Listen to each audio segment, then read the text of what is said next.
الحمد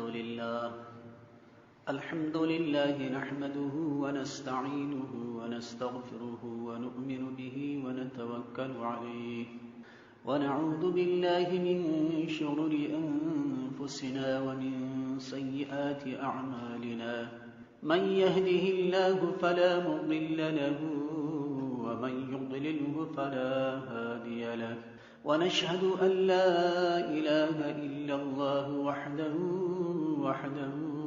لا شريك له ونشهد أن سيدنا وسندنا ونبينا ومولانا محمدا عبده ورسوله صلى الله تعالى عليه وعلى آله وصحبه وسلم وبارك تسليما كثيرا أما بعد فأعوذ بالله من الشيطان الرجيم بسم الله الرحمن الرحيم يا أيها الناس إن وعد الله حق فلا تغرنكم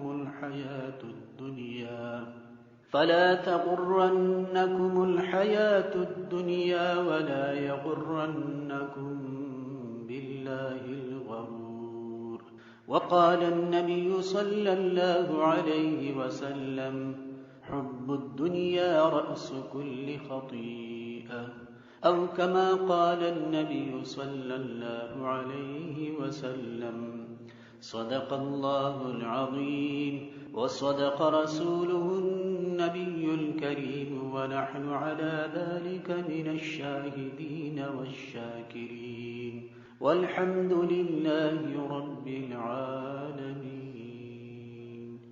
گران و عزتمندو مسلمانانو ورونو، د قرآن کریم د مبارکو آیاتونو څخه یو آیت ستاسې مخته تلاوت شو. د جناب رسول الله صلی الله علیه وسلم د مقدس احادیثو څخه یو حدیث شریف ستاسې مخته ذکر شو. انسان چې په دنیا کې ژوند کوي د ظاهري اعمالو د درستوي او برابرۍ سره د باطني اعمالو اصلاح هم ضروري ده. چې تر څه وخته د انسان باطني اخلاق درست نسی، تر هغه وخته د انسان د دنیا ژوند هم د سکون او چین او آرام پر طریقه نسی برابرېدل. باطني اخلاق ډېر زیات تفصیل لري، خو د دې دنیا سکون او آرام چې دی هغه په اسبابو کې نه دی، هغه د دنیا په ساز و سامان کې نه دی، د دنیا په بنګلو په کوټو کې نه دی. د دې دنیا سکون او بیا یې ښه نتیجه په آخرت کې چې ده هغه د باطني اخلاقو په درستوالي کې ده. په دغه آیت کې الله پاک جل شانه د همدغه دنیا حقارت او د همدغه دنیا په لذاتو په خوندورو شانو پسې د زړه وړلو مذمت او بدوالی بیان کړي. یا ایها الناس، ای خلقو، ان وعد الله حق. الله چې وعده کړی ده چې قیامت به راځي، حساب کتاب به راځي، دوزخونه به وي، جنتونه به وي، پل صراط به وي، حوض کوثر به وي، طول و ترازو به وي. دغه وعده چې الله د دې حشر او د نشر کړی ده، د قیامت د ورځې وعده چې الله کړی ده حق رښتیا، په دې کې شک نشته. نو څه وکړو؟ فلا تغرنکم الحیات الدنیا. پام کوئ چې کښېنه باسي تاسې، خطا مو نه کړي د دې دنیا ژوند. ولا یغرنکم بالله الغرور. پام کوئ چې دوکه‌باز شیطان چې د دنیا لذات، د دنیا اسباب، ساز و سامان، د دنیا اسباب انسان د څه کې ښایسته کړي، هغه دوکه‌باز شیطان و خطا نه باسي. امام رازی رحمه الله یو مفسر دی، دی فرمایي د انسانان په دنیا کې پر درې قسمه دي: اعلی، اوسط، ادنا. یو قسم انسانان داسې دي په دنیا کې ضعیف الذهن، قلیل العقل، سخیف الرأی. یوه طبقه د انسانانو داسې ده چې اذهان یې ضعیف دي، ډېر قلیل العقل، عقلونه یې کم دي، سخیف الرأی، په یو مسله او په یو معامله کې خاص رای هم نه لري، په پوهېږي نه. دا یوه طبقه د انسانانو. دومه طبقه د انسانانو بیا هغه ده چې هغه تر دې اولي طبقې لوړ دي. یو څه د اوله طبقه انسانان چې دي چې عقلونه هم کمزوري دي، اذهان هم کمزوري دي، مستقل رای او فکر هم نه لري، دا په معمولی شي خطا وځي. د دنیا لذتونو، خوندونو، بلډینګانو، تعمیرانو، موټرانو، پیسو چټچو ته چې وګوري بس زړه یې وي دی چې وایي کوه د هغه دنیا ده. دا یوه طبقه ده. دومه طبقه د انسانانو چې ده هغه تر دې اولې طبقې لږ لوړه ده. هغوی ته الله پاک درمیانه عقلونه ورکړي دي، درمیانه اذهان یې ورکړي دي. په یو ځای کې یو څه رایه لري، په یو ځای کې بیا نه لري. دغه طبقه انسانان چې دا بیا فقط د دنیا په زیب و زینت نه خطا وځي. هغه دومره عقل لري چې ګوره نن ځواني د سبا سپین ډرتوب دی، نن استی د سبا نیستی د څومره انسانان مو ولیده چې ډیوالیان سول، د څومره انسانانو څخه الله واخیستلې، څومره انسانانو ته الله ورکړي. دا درمیانه طبقه ده. دغه طبقه انسانان صرف د دې دنیا په زیب و زینتو په لذاتو نه خطا وځي تر څه وخت چې یو بل شی ورسره ملګری نشي، چې یو بل دوکباز چمبازه کس ورسره ملګری سو، دا دوه شان چې سره یو ځای سپل نو بیا دی خطا وځي خوره کوي. یو طرف ته خود د دنیا لذتونو خوندونه ویني چې دا دنیا ده، بل طرف ته بیا شیطان هم په دې بغل کې کومک ورسره کوي، هغه ترغیب ورکوي، هغه دی خطاباسي چې ګوره دغه دی خوند، دغه دی خوند، دغه دی خوند، تا څه سوپېګره دلته شروع کړي دي ځان ته. دا دومه طبقه چې ده دا بیا درمیانه ده. دا چې تر څه وخته یوازې په لذاتو نه خطا وځي چې هغه دوه محرک یعنی یو کس ورسره ملګري سو چې هغه دوه کسان سول، نو په دغه صورت کې بیا دی خوراکۍ هم ښې وځي. درېیمه طبقه د انسانانو چې ده هغه بیا لږ، هغه بیا تر دې دومې طبقې انسانانو لا قوي ده چې مړی بیا تعبیر په اهل الله سره کوو، په اولیاء الله سره کوو، معرفت والا علماو سره کوو. دا هغه طبقه ده چې الله تعالی ډېر تیز عقلونه ورکړي دي، تیز ذهنونه یې ورکړي دي. هغه د دنیا په لذات هم نه خطا وځي، هغه د شیطان په خطا ایستلو هم نه خطا وځي. په دغه آیت کې سوال کیږي چې دوه شان الله ذکر کړل. پام کوئ چې د دنیا ژوند مو خطا نه باسي، پام کوئ چې هغه دوکباز شیطان مو خطا نه باسي چې د دنیا محبت زړه ته درواچي، 24 ساعته په دماغ کې بل فکر نشته، څنګه بیا پیدا کړم، څنګه بیا وګټم، او څنګه به د سیال سره سم. نو الله فرمایي چې په اولې طبقه کې هم راځي چې یوازې دنیا خطا باسي، په دومې طبقه کې هم راځي چې شیطان ورسره ملګري سي خطا وځي، بلکې په درېیمه طبقه کې ځانونه شامل کړي چې نه مو د دنیا لذتونه خطا باسي، فانی د ختمیږي.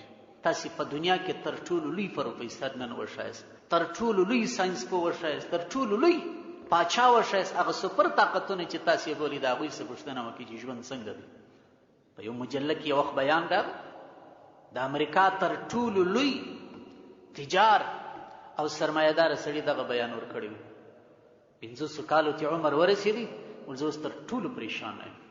پریشاني په څه کې دي چې زما ژوند ولې ختمیږي، زما ژوند ولې ختمیږي، زما د دارایي دنیا چاته پاتېږي.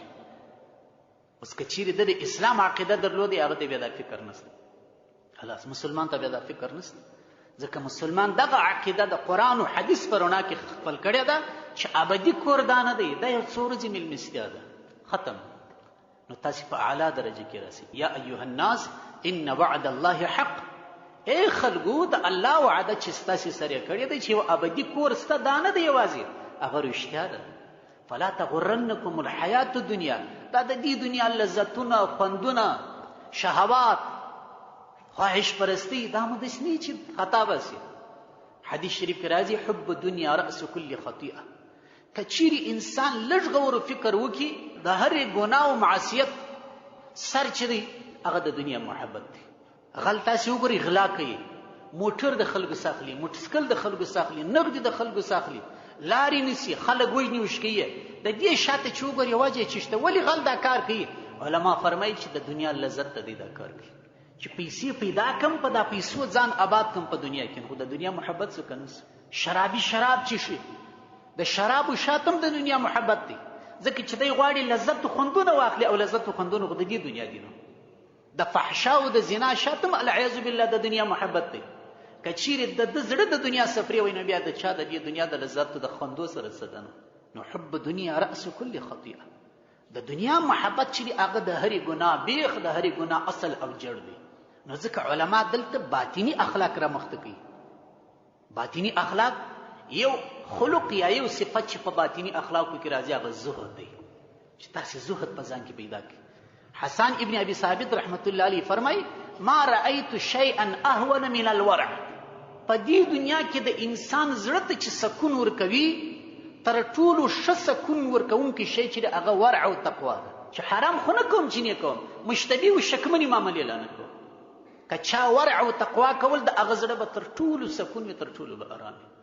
تقوا عجیبه شی دی. عزم چې انسان وکړي عزم دی که نه دی؟ ځکه علما فرمایي هزیمة الشیطان فی عزیمة الانسان. که غواړي چې شیطان ته ماته ورکړي، د شیطان ماته د انسان په عزم کې ده. نو ځکه الله فرمایي ولا یغرنکم بالله الغرور. دوکباز شیطان، چمباز شیطان به خطا نه باسي. ان الشیطان لکم عدو. الله وایي شیطان ستاسې دشمن دی، فاتخذوه عدوا. دغه دشمن په دشمنی ومنئ. شیطان ستاسې دشمن دی، فاتخذوه عدوا. نو د دشمنی اعلان ورسره وکړي. تفسیر ابن کثیر کې یو نکته نقل کړې ده، ان الشیطان لکم عدو فاتخذوه عدوا. وایي دلته یو باریکي پرته ده، هغه څه دی؟ وایي دا ګواکې الله پاک انسانانو ته وایي زما بندګان ما ستاسې د پلار په خاطر د شیطان سره دشمنی اعلان کړل چې مال راسه آدم علیه السلام ته سجده وکړه، د انکار وکړي. ستاسې د پلار په خاطر ما شیطان د رحمت او د اسمانو د جنتو څه وشړي، د دشمنی اعلان مې ورسره وکړي. هغه زما دشمن نن تاسې په دوستۍ نیولی دی. نو بیا کله الله ستاسې سره محبت کوي؟ انما عادیت الشیطان لاجل ابیکم ومن اجلکم. ستاسې په خاطر، ستاسې د پلار په خاطر ما د شیطان سره دشمنی اعلان کړل او تاسې دوستي ورسره کوئ. نو علماو لیکلي دي چې دشمني دوه قسمه ده. یو قسم دشمني دا دی چې ته د یو چا سره دشمني لرې، المعادات بالمعادات، چې دشمن مې دی دشمن دې یم، څه چې مې په وسه کې دا هغه در سره کوم. دا یو قسم دشمني ده. دوم قسم د دشمني دا دی چې یو کس راولاړ شي چې بابا ما څه د خلکو سره دشمني راخیسته، زه د هېچا سره هېڅ نه لرم. څوک چې زما دشمن دی زه غواړم چې هغه خوشحاله کړم، راضي یې کړم. دا دومه طریقه ده. دلته الله پاک وفرمیل چې ګورې شیطان ستاسې دشمن دی، پام کوئ چې هغه دومه طریقه مو په ذهن کې رانیسي چې زه د شیطان سره څه دشمني لرم، راسه راضي یې کړه. الله وایي نه، ان الشیطان لکم عدو. شیطان ستاسې دشمن دی، فاتخذوه عدوا. په دشمني یې ونیسئ. یو کس وایي زه دشمني نه ورسره کوم، ما د چا سره دشمني پاتره، د شیطان دوستي اختیاروم. یو څوک چې د یو چا سره دوستي کوي دا خو انډیوالي ده نه. انډیوالي او دوستي چې د چا سره کوي دا قانون دی چې دوست و دوست ته راحت رسوي. دوست ته راحت رسوي. زه چې پاکي معنا ستا دوست هم هېڅکله تا ته مشقت او تکلیف نه رسوم. الله څه فرمایي؟ د شیطان دوستي داسې نه ده. انما یدعو حزبه لیکون من اصحاب السعیر. څوک چې د شیطان په ډله کې راغی، د شیطان په جماعت او په دوستۍ کې راغی، نو شیطان یې چیرې بیایي؟ لیکونو من اصحاب السعیر. شیطان خپل ډله رابولي چې د جهنم د خاوندانو ځای کې نو د دغه سره تاسې دوستي کوئ. څونه ښایسته خبرې دا تاسې تامې شو چې قرآن د الله کلام دی، په قرآن کې خوند دی، د قرآن په ترجمه کې خوند دی، د قرآن په تفسیر کې خوند دی. دا شی باید تاسې واورئ. اوس خو ترجمې تاسې ته اساس وایي. الله تعالی په هر دور کې ما تاسې ته مخکې یو حدیث شریف وایي، ان الله یبعث لهذه الامه فی کل 100 عام. دا د الله وعده ده. په هر 100 کاله کې الله پاک جل شانه یو جماعت داسې پیدا کوي، یو څه اشخاص داسې پیدا کوي چې دا دین کمزوری سوی بیرته د نوي سره دا دین پر پښو دروي. ناروا رسمونه ور داخل کړي، چا رواجونه ور داخل کړي، چا غمونه پر صحیح طریقه باندې نه، د چا شادي پر صحیح طریقه باندې نه. راځه موږ تاسې حال نه مو غم پر شریعت برابر دی، نه مو شادي پر شریعت برابر، نه مو کوزده پر شریعت برابر ده، نه مو واده پر شریعت برابر. څه حال په دې کوزدو کې تاسو د ځوانانو ایل لري. دا ځوانانو ته موږ د الله واسطه ورکوي، د الله بندګانو افراط مه کوئ. خوشحالي په اعتدال کې خوند کوي، غم هم په اعتدال کې خوند کوي. ګریوان څیرل، لوی لوی بغارې وهل دا نه ده د غم طریقه.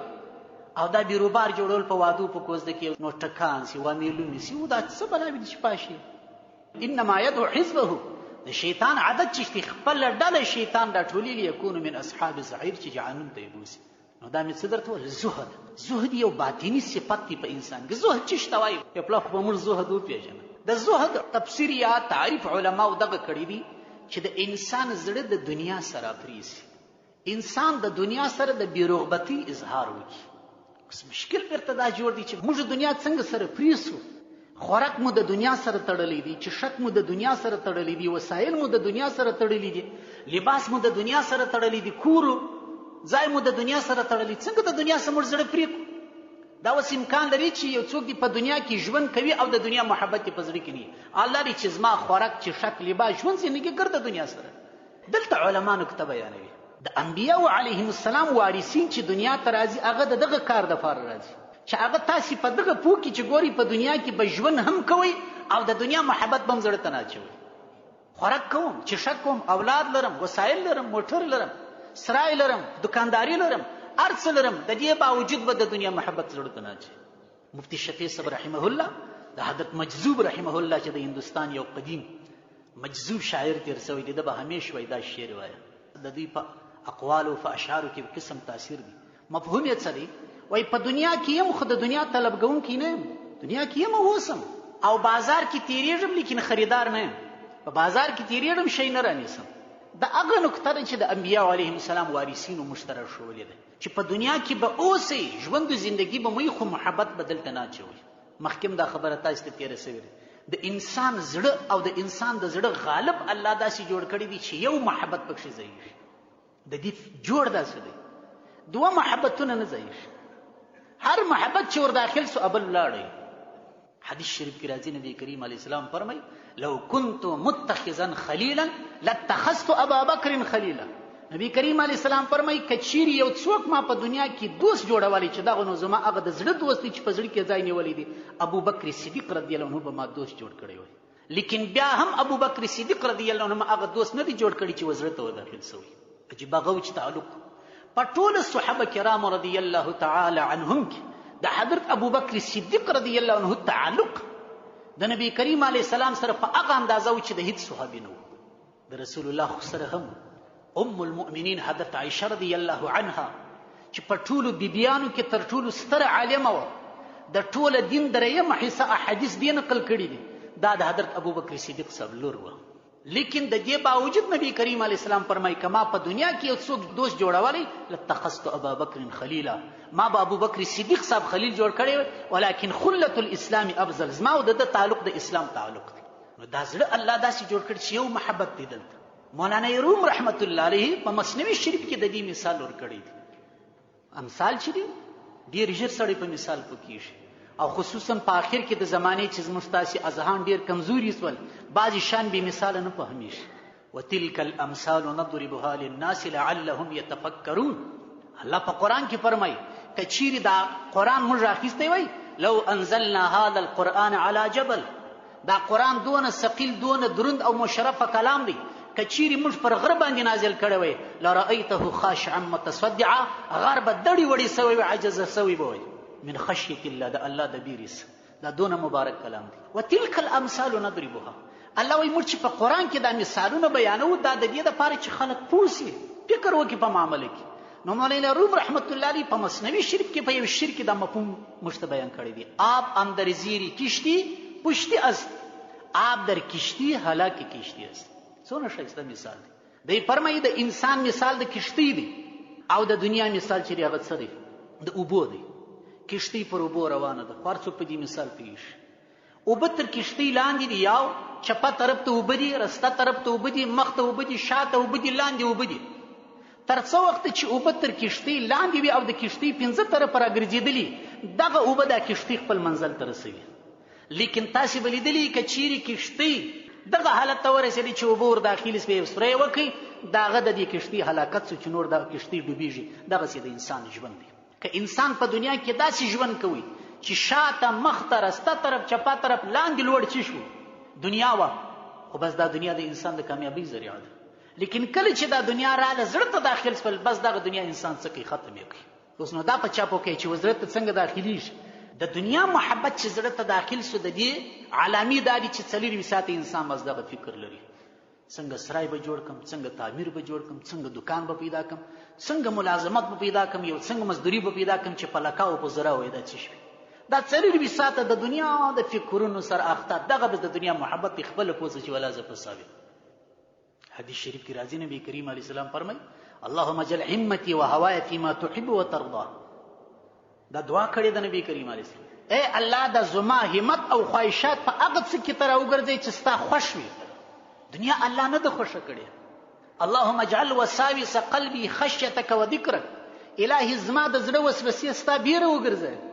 الهي زما د زړه وسوسې ستا یاد وګرځي چې ستا په کائناتو کې زه فکر کوم، نه چې د خلکو بلډینګانو ته ګورم، د دې تعمیر ته وګوره، د دې مټر ته وګوره وسوسه، د دې عزت ته وګوره وسوسه، د دې شان او شوکت ته وګوره، د دې باډي ګاټانو پیردارانو ته وګوره، د دې موټرانو ته وګوره. بس په دغه کې د ګر دروازه خېستي دا پوسټ د دنیا په محبت کې لیونه د دنیا د محبت علامې دي.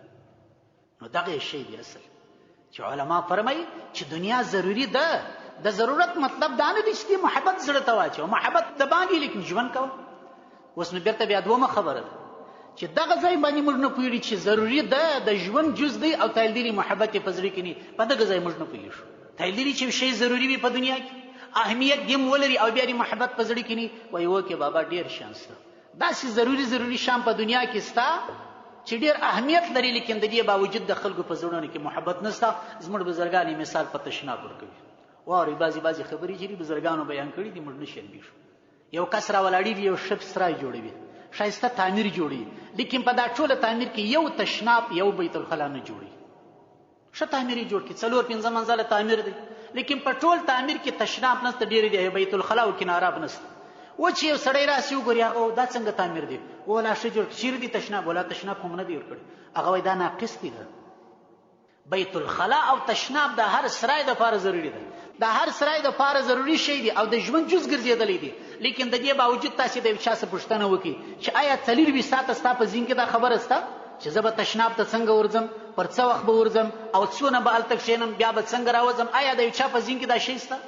تشناب ته انسان هغه وخت ورځي چې څه وخت قضا وسول، څه وخت غوښتنه وسول، طبیعت غوښتنه وکړل، انسان چې تشناب ته بیرته راوځي قضا حاجت پر کوي. لیکن د چا په ذهن کې باندې 4 ساعت معلومه شول چې ضروري شی هم دی، اهم شی هم دی، لیکن بیا محبت د چا سره نشته. دغه چې علما فرمایي د دنیا محبت هم پرې کیږي. قصدن موږ دا شی راخو خپل زړونو کې اچو. حب دنیا رأس كل خطيئه. د دنیا محبت د هرې ګناه بیخوي. بچ انسان زړه د دنیا څخه پرې کوي بیا سکون دی. باسي داسي غیبی لطیفه الله پاک جل شانه یو اخره پیدا کوي د خپل بندگانو د هدایت لپاره. ځکه علما فرمایي چې تاسو د هدایت خواست ډیر کوي. حدیث شریف کې راځي اللهم اهدني وسددني، خدای ما ته لار وښیه، الهي ما پر سیده لار روان کړه. د هدایت خواست چې انسان کوي کله کله الله پاک د غیب سره لار را باسي. مفتی صاحب رحمه الله یو حکایت نقل کړی دی د حضرت خواجه فرید الدین عطار رحمت الله علیه. دی عطار ځکه بولی د عطر دکان درلودي، دکانداری کول، دی د خپل زمانه ډېر غټ تجار و. فرید الدین عطار رحمت الله علیه ډېر غټ دکان درلودي. په خپل دکان کې بغیر دروازه ناس سار تر ماښام به مشتریان تلو راتله.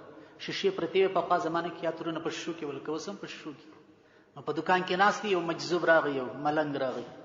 فرید الدین عطار رحمت الله علیه پر خپل کرسی او چوکۍ ناس دی. نو مجذوب ته چوکتل مجذوب سکی په دکان په خله کې ودرېدی، وای کله دوري وګوري کله دوري وګوري، کله یوې الماری ته وګوري کله بلې الماری ته وګوري. عموما دا د دکاندارانو عادت دی چې مشتری وګراک راسي پښتنه ځکه بابا خدمت ورور خدمت. حضرت فرید الدین عطار رحمت الله علیه دې مجذوب تول شي یو شی مې د پکار څنګه ګوري په دکان کې لکه ګر دکان چې رانیسي یو شی مې ته ضرورت لري هغه یې چې ته ضرورت نه لري. هغه د ژغونه کې چې پروا نه کوي مجذوب دی.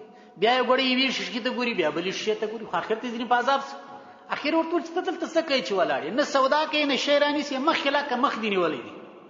وای مجذوب ورته چې زه دغه فکر اخیستم زه د استاد دکان د ډیری ششو ته هریانه د الماروی ته هریانه چې فکر اخیسته دغه فکر اخیستم چې کله ستا روح وځي ستا د بدن څخه په سختي به وځي، کله به په یو شیشنه نه وځي دا روح دي، کله به په بل شیشنه نه وځي، کله به په بل شیشنه نه وځي، کله به په بل شي.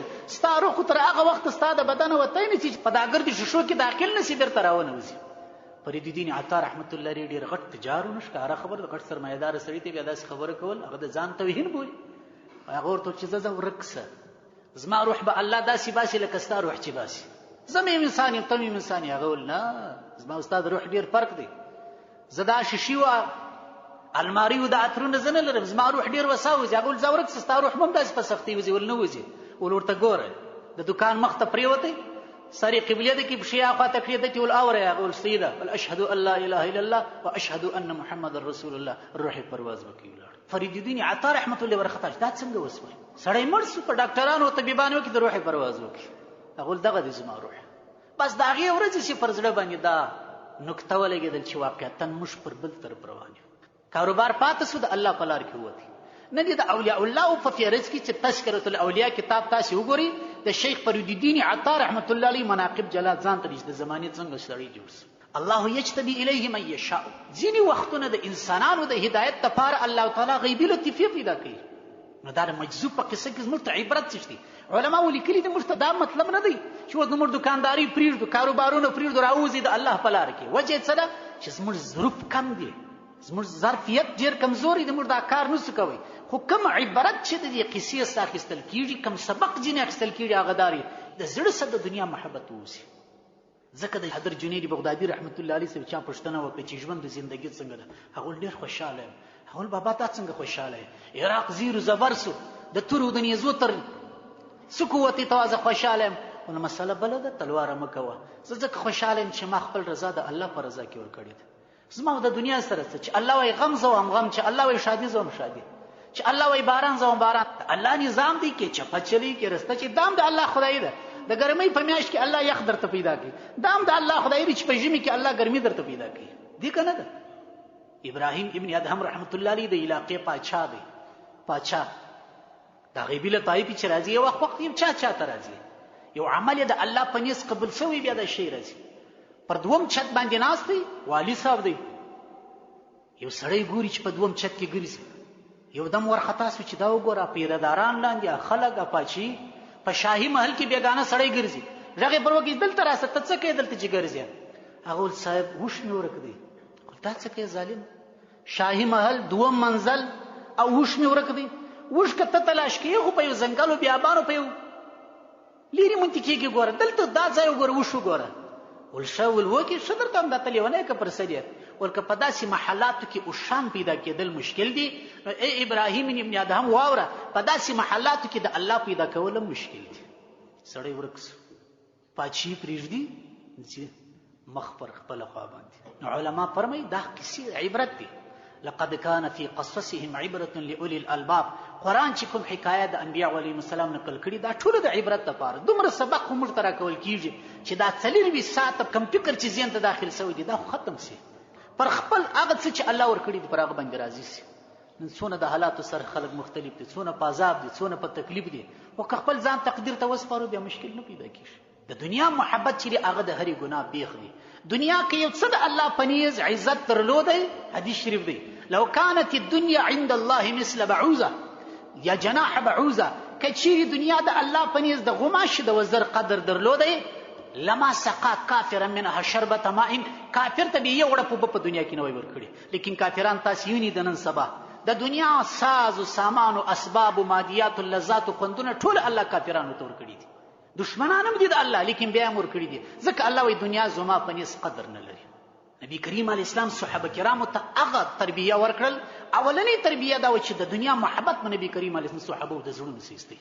ابو عبیده ابن جراح رضی الله عنه صحابي دی، نبی کریم علیه السلام بحرین ته ولېږي. بحرین ته نن خلک بیریږي چې بارډر بند سو، دروازه بند سو، نیستیس ولو سبزی ګران سو، پټاټې ګران سو، پلان کوي دي.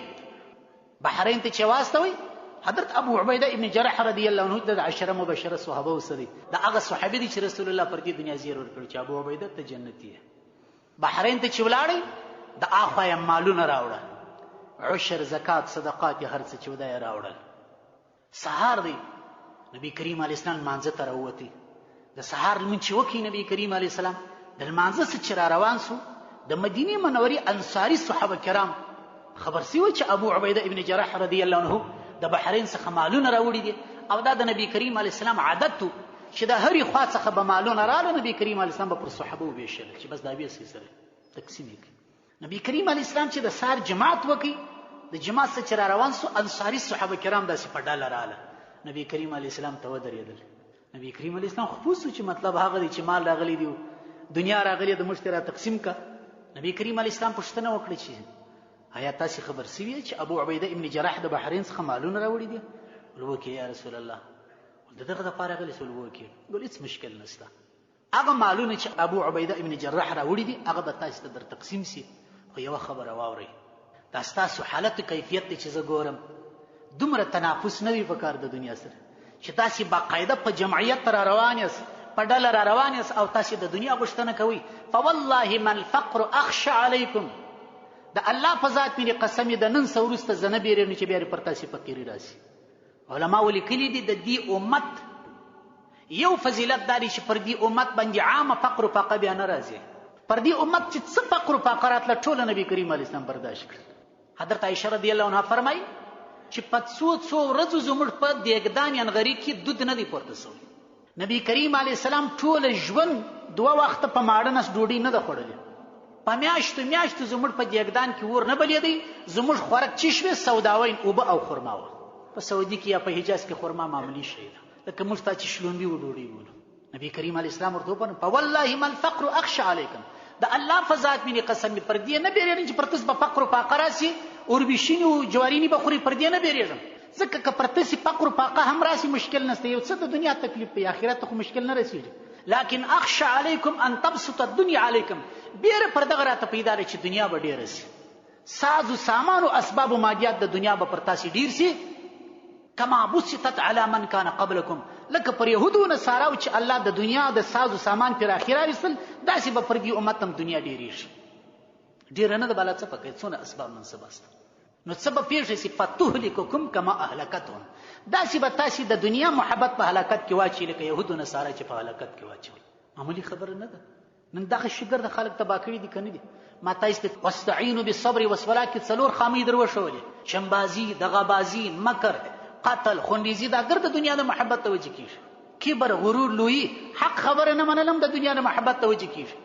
څومره چې انسان لوی سرمایه‌دار او دنیادار شي او بیا د کاروبار ته یو تاوان رسیږي او د کاروبار په تاوان تاک خبره کوي، دی نه مني. دلته خلک راځي موږ ورته ګورو ته باور وکړه دی صفا منمي چې دا پر حق دی دا پر باطل دی، سم د مې سر باطل تور کړي نه مني. خو د حق کېږي، شهیدان لري، ځکه د حصه د ته ولې پر ولاړ میراث دی نه ورکوي. د بعضې وطنونو څه مسله دلته راشي اسانه مسله، زما مور وایي زما مور ده، زما د ماماګانو سره شریکه ده، زما ماماګان میراث نه ورکوي. آیا زما مور زما د نیکه په میراث کې حق لري که نه لري؟ دا څونه واضح مسله ده. نو چې ستا ماما ستا د نیکه په میراث کې حق لري، نو ستا مور خو ستا د نیکه لور ده، دا خو د څه پردي لور نه ده. دا اوس باطل تصور کول دي که نه دي؟ چې لور د میراث محرومه ده، خور محرومه ده، اما محرومه ده، دا باطل تصور کول دي که نه دي؟ دا مثال درکوم. نو فتهلککم، داسې به تاسې په هلاکت کې واچي لکه یهود و نصارا چې د دنیا محبت په هلاکت کې واچول. علماء لیکلي دا د رسول الله تربیه وه. نبی کریم علیه السلام په دغه پوه شو چې پر دغه موقع باندې صحابه کرام داسې په محبت راله، باید د دوی په زړه کې د دنیا محبت نه وي. دغه یو موقع و نبی کریم علیه السلام د دنیا محبت د زړه څخه وایست، د دنیا سره زړه مه لګوئ، بس د مسافرۍ ژوند دی، یو څو ورځې تېرېږي، تېر به هم شي. نو هغه چې د نبی کریم علیه السلام خبر صحابه کرام رضی الله عنهم منل، د دنیا خلک د دوی غلامان سول، د دنیا خلک د دوی مریان سول. نو د دنیا محبت چې د زړه څخه د باندې وي بیا به خیر و خیریت به انسان به سکون وي. مفتی شفیع صاحب رحمه الله زه همیشه تاسې ته یادوم، دا د وخت یې بزرګ تېر شوی دی، د ده په باره کې راځي د زوی وایي شیخ الاسلام وایي موږ دا سنت طریقې چې خپل د پلار په ژوند کې ولیدلې، د سنت طریقې ژوند موږ خپل د پلار څه زده کوي. که زموږ پلار نه وایي موږ په دغه نه پوهېږو چې سنت طریقه وایي چې شته، یعنې عملي څنګه ده. مفتی شفیع صاحب رحمه الله په هندوستان کې اوسېدی، دی په دارالعلوم دیوبند مدرسه کې استاد و. د دې مدرسې تنخواه لږ و، بل طرف کې بچیان درلوده، نو هغه د مدرسې تنخواه وایي د ده دپاره نه وه کافیه. نو دی راولاړ شو، هلته په هندوستان کې یو څه مځکه رانیولې، یا مځکه درلوده، په هغه کې د امو درخت یې کښېنولې، د امو باغ یې کښېنوی. نو دا هغه امو درخت یا باغ چې کله پر میوه باندې راغی چې اوس میوه کوي، بیا به موږ د باندې خرڅوو، هغه وخت چې اختلاف راغی پاکستان او هندوستان سره جلا شول، د هجرت راوکړي دې خواته، داري کفر یې پرېښوی. نو ده به همیش فرمایله ښکاره خبر ده د یو چا باغ چې پر میوه راسي او کور ځای جوړ وي او دغه ځای سدی هجرت راوکړي او هغه کافران قبضه کړي، هغه هندوانو قبضه کړل، تر ننه پورې بیا دوی نه دي ورغلي، نو څونه زور به غواړي. مفتی شفیع صاحب رحمه الله به همیش فرمایله د خپلو بچیانو ته به ویل چې تاسو په الله باور وکړئ، د کومې ورځې څخه چې زه د هندوستان سره ووتلم او زما کور باغ هندوانو ته پاته شول، بیا هېڅکله زما په زړه کې نه دي راګرځېدلي چې ما دې افسوس کړی چې دا خو نو څنګه جایداد پاته شو، څنګه زمین پاته شو، بیا زما په زړه کې نه دي راګرځېدلي. ځکه دنیا د دې دپاره زه ځان په وساتم، اولاد په وساتم، لیکن زما د لاسه وتل، نو افسوس پر څه باندې دی. یو صفت وایي زموږ د پلار دغه و چې د دنیا محبت د ده په زړه کې نه و، کاروبار هم کوي، تجارت هم کوي، خو هغه محبت نه و داخل شوی، دا یو ښه صفت پکښې و. بل صفت وایي زموږ په پلار کې دا موجود و چې د یو چا به ورسره جنجال شو پر یو شي باندې، چې مثلا پر مځکه باندې، پر یو کاروبار باندې، دغه عادت وایي په ده کې موجود و چې همیش به دی تر خپل حق تېرېدی. دا عجیبه معامله ده، دا ډېره ښه معامله ده. دی یو وخت په زموږ لا ورسره یو څه خبره رااله چې پلار ته ولې داسې کوي په دا پلانکي معاملې کې خو ته پر حق پیدا سړی ناکي کول ته ولې تر خپل حق هر چاته ورتېرېږي دا په موږ کې عیب دی نن سبا په پښتنو کې بیا داسې عیب دی چې تر خپل حق ورتېر شي وایي بې غیرته دا دې څنګه کار وکړي د پلارو نیکه شمله دې کښته کړل تر خپل حق ورتېر شولې نو موږ چې به کله پلار ته چې پلار ته ولې شاته تر حق ورتېرېږي دا خو زموږ حق دی وایي ده به موږ ته یو حدیث شریف ووایه چې ما ته یو حدیث شریف را معلوم دی نبی کریم علیه السلام فرمایي انا زعیم بیت فی ربز الجنه نبی کریم علیه السلام فرمایي چې د دوه کسانو جنجال لغی یو پر حق دی بل پر باطل دی دا باطل والا جنجال کې شور والا سړی دی مفسد سړی دی جنجالي سړی دی دعوه در سره زغلی لیکن یو کس را ولاړ شو هغه حق چې دی هغه قرار ته خپل حق ورتیر شو چې زه جنجال نه کوم ما د خدای لپاره در پریښه ده انا زعیم ببیت فی ربز الجنه معجم وسیط چوغری دا د ربز کلمه په عربي ژبه کې واسط توای نبی کریم علیه السلام فرمایي هغه سړی چې د چا سره جنجال لغی پر حق هم وو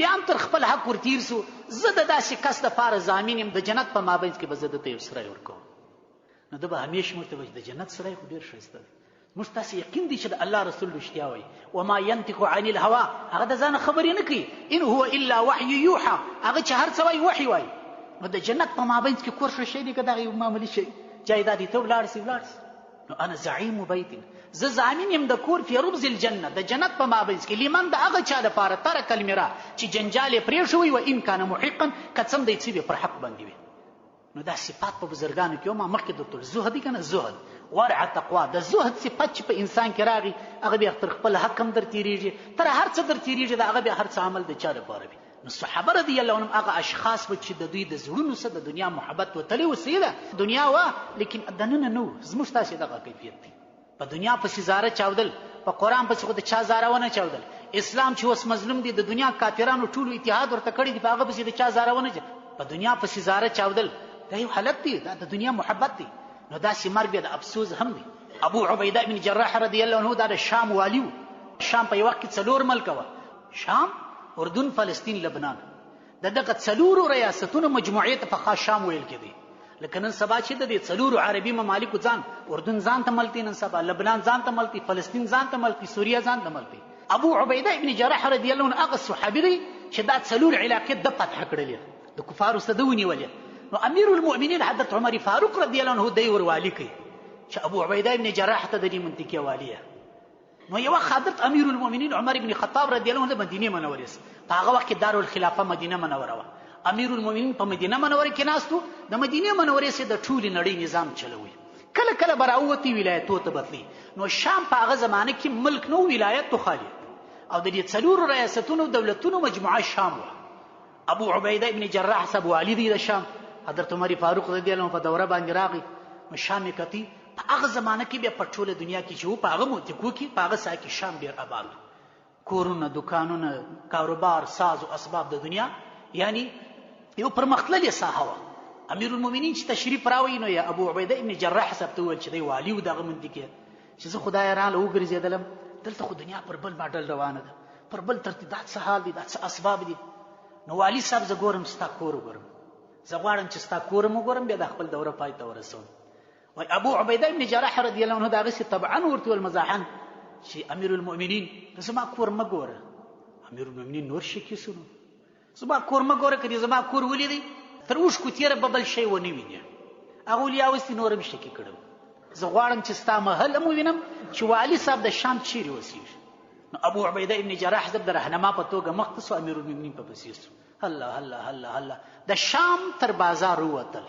امیر المؤمنین غږ پسې وکړي ته ما چیرې دی خو ساحه ختمه سول آبادي ختمه سول ته چیرې ځې هغه لږ انتظار له وکړه آبادي چې ختمه سول ځنګل راغی ځنګل ته داخل سو ابو عبیده ابن جراح صاحب والي د مخه دی امیر المؤمنین په پسې دی چونکې لار ورښیي ځنګل ته چې داخل سول راویستې او منات یې ودروي د خرما د شاخلو څخه جوړه منا وه ول امیر المؤمنین دغه زما کور دی حیران سو امیر المؤمنین چې کور ته داخل سو که ګوري مسله واره ده نو هغه چې وکتل ول دا څه کوي ابو عبیده ابن جراح دا څنګه ځای دی بهرحال امیر المؤمنین چونکې زه سهار تر ماښامو پورې په سرکاري خدمتونو کې د دې عوامو په خدمت مصروفه یم کور خو زه لرم نه نو دغه زما مسله ده هغوی د ډوډۍ ترتیب خوراک چې شک تا ته څوک راوړي نو ابو عبیده ابن جراح صاحب یې لاس داسې لوړ کړي لوړ چې وکتل یې کټورۍ پروت دی نو کټورې راواخستې امیر المؤمنین ته ورکړي. امیر المؤمنین چې کټورې راواخستې اوبه پکښې دي، په دې اوبو کې ډوډۍ خښته ده. نو امیر المؤمنین ورته وفرمیل چې دا څنګه ترتیب دی؟ دوی زه سهار تر ماښامه د عوامو یا په سرکاري خدمتونو مصروف یم، ډوډۍ ته وخت نه لرم. دا مسله مې د دې لپاره ده چې خپل منځونه پر کوم. او دا کټورې چې دي دا ډوډۍ وینې دلته سپین سرې ښځه ده، ما او دې یو قرارداد سره کړی دي، دا د 3 وخته وچه ډوډۍ ما ته راپخوي. د 3 وخته وچه ډوډۍ نن راوړي، 3 ورځې بیا تللي. دا وچه ډوډۍ چې ما ته راوړي، دا وچه ډوډۍ زه اخلم په دې کټوري کې په اوبو کې خښتوم، چې خښته شول بیا زه خورم. دا مې کور دی، دا مې خوراک چې شک دی. او ما درته ویل چې زما کور دغه دی، زما کور مه ګوره. وایي دا چې امیر المؤمنین واورېدل د اوښکې رایلسولې. وایي ده ورته ویل چې ما درته ویل چې زما کور ته مه ځه، که زما کور ته ورغلې د اوښکو څخه علاوه بل شی به ته ونه وینې. وایي امیر المؤمنین ورته وفرمیل چې ای ابو عبیده ابن جراح، د الله په ذات قسم پورته کوم چې ته پر هغه حالت باندې تر ننه روان یې، پر کوم حالت چې صحابه کرام روان وه او رسول الله ژوندی و. موږ خو د دنیا حالاتو بدل کړي، دا څنګه ژوند دی؟ نو ځکه خبر هغه د مجذوب شاه شعر دی چې په دنیا کې اوسم خو د دنیا طلبګار نه یم، بازار کې تیریږم خو شی نه رانیسم. دې ته وایي د دنیا محبت یا د دنیا د محبت د زړو سوتل. الله تعالی جل شانه موږ تاسو ټولو ته پر کړو خبرو د عمل توفیق را نصیب کړي. واخر دعوانا ان الحمد لله.